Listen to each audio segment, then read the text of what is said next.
इसकी ट्रीटमेंट के ऊपर आते हैं, क्या क्या ऑप्शंस हमारे पास अवेलेबल हैं इसकी ट्रीटमेंट के लिए? देखिए, सबसे पहली चीज़ तो इम्पॉर्टेंट है तशख़ीस। जब आपकी तशख़ीस हो जाए और ये पता चल जाए कि आपकी बहुत ही अर्ली स्टेज है, जैसे स्टेज 1 है, तो उसमें तो बहुत सारे मरीज़ों को कोई ख़ास ट्रीटमेंट की ज़रूरत ही नहीं होती। उसमें थोड़ी सी लाइफस्टाइल चेंजेस करनी होती हैं। अगर आपका लॉन्ग स्टैंडिंग वाला या लंबे अरसे खड़े होने वाला प्रोफेशन है, उसमें थोड़ी सी चेंजेस करें, और अगर बहुत अरसा बैठने वाला कंप्यूटर वाला काम है तो उसमें थोड़ी सी चेंजेस करें। लाइफ को अपनी को एक्टिव करें, वॉक स्टार्ट करें, और एक स्टॉकिंग आती है, टाइट किस्म की सॉक्स होती है, वो पहनना शुरू कर दें। बहुत सारे मामला तो इसी से कंट्रोल हो जाता है। लेकिन अगर आपका मसला दूसरी, तीसरी या उससे अगली स्टेज पे चला गया है तो फिर इसमें 3 किस्म की मेन ट्रीटमेंट मोडेलिटीज़ हैं जो आजकल पूरी दुनिया में यूज़ हो रही हैं। उसमें से एक चीज़ है इंजेक्शन। एक ख़ास किस्म का इंजेक्शन होता है जिसको हम फोम स्क्लेरोथेरेपी कहते हैं। वो अल्ट्रासाउंड के साथ वेन्स को देख के उसमें लगाया जाता है और उससे उसकी लीकेज बंद हो जाता है। उससे अगर अगली स्टेज हो वेरिकोज वेन्स की तो फिर उसमें लेज़र ट्रीटमेंट चल रही है जिसको RFA भी कहते हैं, लेज़र भी कहते हैं। उसमें कोई कट वगैरह भी नहीं लगता और वो बहुत इफेक्टिव ट्रीटमेंट है आजकल। और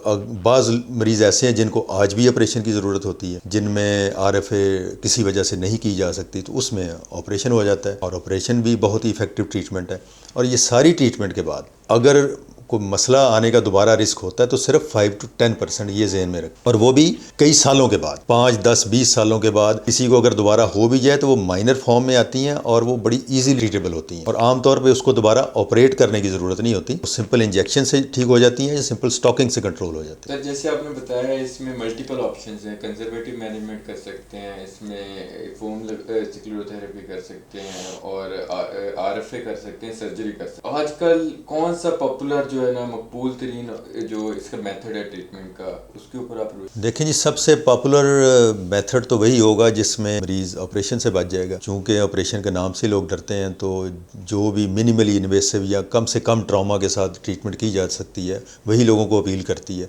तो इसीलिए लेज़र ट्रीटमेंट आजकल पूरी दुनिया में ज़्यादा पॉपुलर है और ये इफेक्टिव भी बहुत है। इसमें कट भी कोई नहीं लगता, बेहोश भी नहीं करना पड़ता। इवन हॉस्पिटल में कोई स्टे भी नहीं, एक रात आपको स्टे भी नहीं करना। तो ये चंद घंटों में आप आते हैं, ट्रीटमेंट करवा के चले जाते हैं। तो यही पूरी दुनिया में पॉपुलर है और बहुत सारी जगहों पे तो ये ऑफिस में कर देते हैं, ऑफिस बेस्ड प्रोसीजर भी इसको कहते हैं। तो सबसे पॉपुलर तो आजकल यही है, लेकिन ये सब के लिए सूटेबल नहीं होता। कुछ मरीज़ अब भी ऐसे निकलते हैं जिनको ऑपरेशन से ज़्यादा बेनिफिट हो, तो वो ज़ाहिर है फैसला आपके फिजिशियन ने या क्लिनिशियन ने करना होता है, तो वो उसी को करने दें। सर, जैसे आपने बताया जी पॉपुलर जो मेथड है वो RFA या लेज़र है, तो इसकी क्या कॉम्प्लिकेशंस क्या हो सकती, जो पॉपुलर मेथड है इसके क्या कॉम्प्लिकेशंस क्या हैं? बहुत ही सेफ मेथड है। इसमें सर्जरी में एनेस्थीसिया की कॉम्प्लिकेशंस भी हो सकती हैं। इसमें एनेस्थीसिया वैसे नहीं दिया जाता, लोकल एनेस्थीसिया में इसको करते हैं। उसके बाद सर्जरी की कॉम्प्लिकेशन होती है, ये सर्जरी भी इसमें इन्वॉल्व नहीं है, तो इसलिए सर्जरी की कॉम्प्लिकेशन वाली भी नहीं होती। इसमें कट भी कोई नहीं लगता। इसमें जो सबसे खतरनाक कॉम्प्लिकेशन जो हो सकती है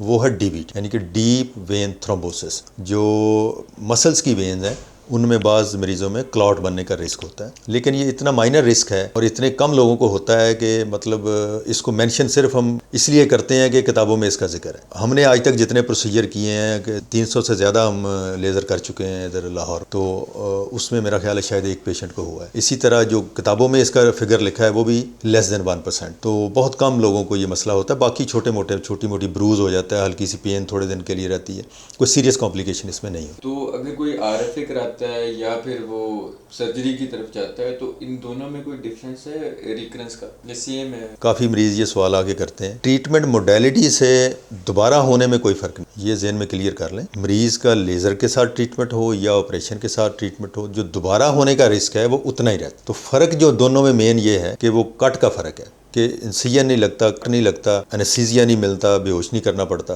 और मरीज़ को हॉस्पिटल में दाखिल नहीं कर, और मरीज़ ये प्रोसीजर करा के लेज़र का अगले दिन अपनी जॉब पे जा सकता। सबसे बड़ा एडवांटेज ये है। तो बाकी जहाँ तक दोबारा होने का ताल्लुक है वो दोनों में कोई फ़र्क नहीं है, वो दोनों का बराबर का रेट। सर, एक पेशेंट आपके पास आता है, आपने उसकी सर्जरी कर दी है, तो सर्जरी उसकी होगी, वो आपसे पूछता है ये इसमें ये मुझे क्या प्रिकॉशंस क्या करनी चाहिए, मुझे क्या एहतियाती तदबीर ऑपरेशन के बाद या ये प्रोसीजर के बाद क्या करना चाहिए? तो कोई स्पेशल इंस्ट्रक्शन उसके लिए या इस प्रोसीजर के बाद? कुछ भी नहीं, प्रोसीजर के बाद ही उसको स्टॉकिंग पहना देते हैं, क्रेप बैंडेज कर देते हैं जो 24-48 घंटे रहती है, और उसके बाद मरीज़ फ्री है। कुछ भी करने के लिए कोई एहतियात नहीं है, कतअन किसी किस्म की एहतियात नहीं है, ना कोई ख़ास मेडिसिन इसमें देनी पड़ती है। जैसे मैंने कहा कि अगले दिन मरीज़ जॉब पर जा सकता, किसी किस्म का कोई परहेज़ नहीं।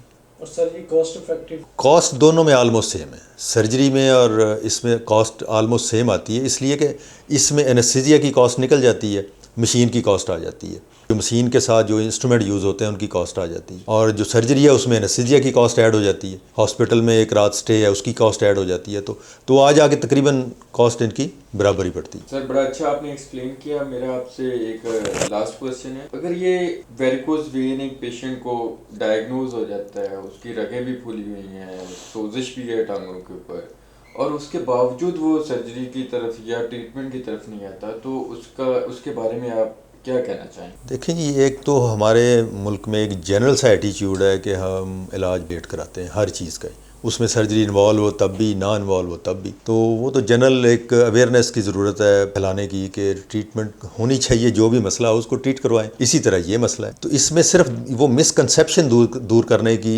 ज़रूरत है जो हमारे डॉक्टरों ने फैलाई हुई कि इस बीमारी का इलाज ना भी कराएं तो कोई मसला नहीं। इसका इलाज बहुत ज़रूरी है, जब तक ये आपकी बॉडी में मसला चल रहा है कोई ना कोई कॉम्प्लिकेशन होने का रिस्क है, और जब कॉम्प्लिकेशन हो जाती है तो फिर इसका इलाज मुश्किल हो जाता है, फिर बहुत मसले मसाइल बढ़ जाते हैं और आपकी कॉस्ट भी बढ़ जाती है। एक बात, दूसरी बात ये, बहुत सारे हमारे डॉक्टर दोस्त इसमें मेडिकेशन प्रेस्क्राइब करते हैं, 2-3 मेडिकेशन है जो कॉमनली चल रही हैं, तो वो मरीज़ का तो भला नहीं करते, कंपनियों का ही भला करते हैं। एक चीज़ जहन में बिठा लें कि इस बीमारी में कोई दवाई इफेक्टिव नहीं, किसी भी किस्म की दवाई का आपको कोई फ़ायदा। इंपॉर्टेंट चीज़ ये है कि किसी भी वैस्कुलर सर्जन को इस असेसमेंट कराएं, चेकअप कराएं और उससे पूछें कि इसको ट्रीट कैसे करना है। ये एक ट्रीटेबल प्रॉब्लम है, बड़ी ईजीली और बड़ी इफेक्टिवली ट्रीट हो सकता है, इसको ट्रीट कराएं। इसकी ना कोई दवाई खाएं और ना इस तरह की बातों पे यकीन करें कि इसको इलाज की ज़रूरत नहीं हो, तो बिल्कुल इलाज की ज़रूरत होती है, बिल्कुल ऐसे ही जैसे बाकी सारी बीमारियों को ज़रूरत होती है। देखें जी, जब वैस्कुलर सर्जरी एक अलहदा स्पेशलिटी नहीं बनी थी, आज से 20, 25, 30 साल पहले तो जनरल सर्जन ही ट्रीट करते थे, क्योंकि एक ऐसे ही है जैसे एक टाइम पे जनरल सर्जन न्यूरो सर्जन भी था, कार्डियक सर्जन भी था, यूरोलॉजिस्ट भी था,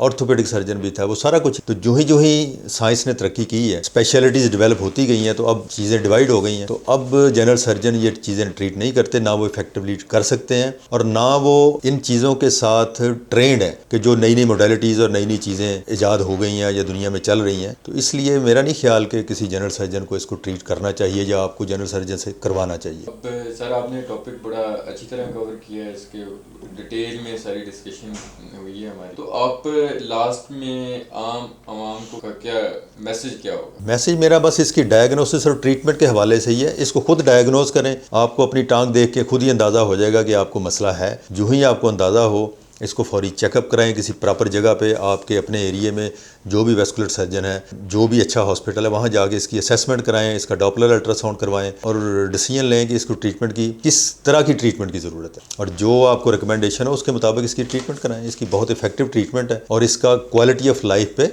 एक पॉजिटिव इफेक्ट आता है। Thank you so much.